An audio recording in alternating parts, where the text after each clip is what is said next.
बिस्मिल्लाहिर्रहमानिर्रहीम। अस्सलाम वालेकुम। Welcome to educational cycle. आज की जो हमारी वीडियो है उसमें हम देन और देन का यूज़ देखेंगे कि हम देन को कहाँ यूज़ कर सकते हैं, THAN, और हम देन THEN देन इसका कहाँ यूज़ कर सकते हैं। वैसे तो इसका जो हमारा यूज़ है हम बचपन से पढ़ते आते हैं अपनी छोटी क्लासेस से, लेकिन फिर भी बच्चों को इन्हें सेंटेंसेस में यूज़ करने में डिफ़िकल्टीज होती हैं और उन्हें नहीं पता चलता कि हमने देन का कहाँ यूज़ करना है और देन का कहाँ यूज़ करना है। तो हम सबसे पहले अगर देन का यूज़ देखें, THAN देन, तो ये कंपैरिजन में यूज़ होता है। जहाँ भी हम कंपैरिजन करते हैं, वो चाहे कंपैरिजन हो दो लोगों के दरमियान में, वो चाहे दो चीज़ों के दरमियान में कंपैरिजन हो, जहाँ भी कंपैरिजन की बात आती है वहाँ हम देन का यूज़ करते हैं। जैसे अगर मैं एग्जांपल लूँ, जैसे मैं कहूँ कि Salma is younger than me, तो यहाँ सलमा उससे छोटी है, तो मैंने सलमा का कंपैरिजन अपने आप से किया। हम दोनों के दरमियान में जब कंपैरिजन हुआ तो मैंने देन का यूज़ किया। इसी तरह एक और एग्जांपल अगर देखें, अगर मैं कहूँ सहर इज़ इंटेलिजेंट दैन सानिया, अब सानिया और सहर दो लड़कियां हैं और उन दोनों के दरमियान में जब मैंने कंपैरिजन किया, एक को मैंने इंटेलिजेंट कह दिया और एक को मैंने कहा कि वो थोड़ी कम इंटेलिजेंट है। जैसे सहर इज़ इंटेलिजेंट दैन सानिया, सहर सानिया से ज़्यादा इंटेलिजेंट है। जब दोनों के दरमियान में मैंने कंपैरिजन कर दिया तो फिर वहाँ मैंने देन का यूज़ किया, THAN देन। तो जब भी हम कंपैरिजन करते हैं दो चीज़ों के दरमियान या दो इंसानों के दरमियान, तो हम हमेशा देन का यूज़ करते हैं।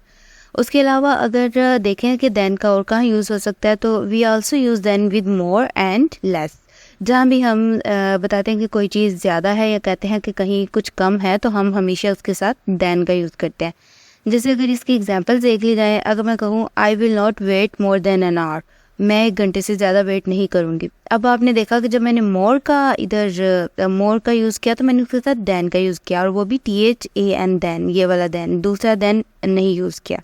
तो जब भी हम किसी चीज़ के बारे में कहते हैं कि मोर का मतलब होता है ज़्यादा, जब भी हम ज़्यादा की बात करते हैं तो उसके साथ भी हम देन का ही यूज़ करते हैं। और इसके अलावा अगर हम कहीं लेस का यूज़ करें, जैसे this village has less than 2000 people, इस विलेज के अंदर 2000 से कम लोग रहते हैं। अब मैंने जब लेस कहा तो मैंने कहा कि 2000 से कम लोग रहते हैं, तो जब भी मैंने इस तरह कहा तो मैंने लेस देन 2000 पीपल, तो लेस के साथ भी मैंने देन का यूज़ किया, THAN वाला देन जो सा है। तो यहाँ मोर और ये लेस के साथ भी हम देन का यूज़ करते हैं, THAN वाला देन। उसके अलावा अगर हम देन की बात करें, THEN देन, तो इसका यूज़ जो सा होता है ये हम वक्त के लिए भी यूज़ करते हैं। जैसे हम कहते हैं कि एट दैट टाइम, उस वक्त। अगर मैं इसकी एग्जांपल लूँ, जैसे I was at the college then, मैं उस वक़्त कॉलेज में थी। इसी तरह we saw movie then ate an ice cream, हमने पहले मूवी देखी फिर आइसक्रीम खाई। तो देन जो सा है एट दैट टाइम, के उस वक़्त क्या हो रहा था, उस वक़्त मैं कहाँ थी, या जो भी हमने उस वक़्त के बारे में बताना है वहाँ हम देन का यूज़ करते हैं। और इसके अलावा एक और एग्जांपल, जैसे I was eating dinner then, मैं उस वक़्त डिनर खा रही थी या शाम का खाना खा रही थी। तो इस तरह जब हम देन का जब भी हम उस वक्त के बारे में बताते हैं तो हम हमेशा देन का यूज़ करते हैं, THEN वाला देन।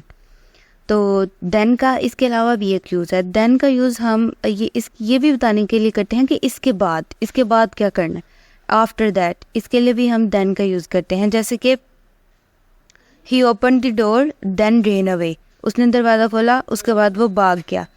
यहाँ भी मैंने देन का यूज़ किया क्योंकि मैंने बताया कि उसके बाद क्या हुआ, पहले उसने दरवाज़ा खोला उसके बाद वो भाग गया। तो जब हम आफ्टर दैट की बात करते हैं तब भी हम देन का इस्तेमाल करते हैं।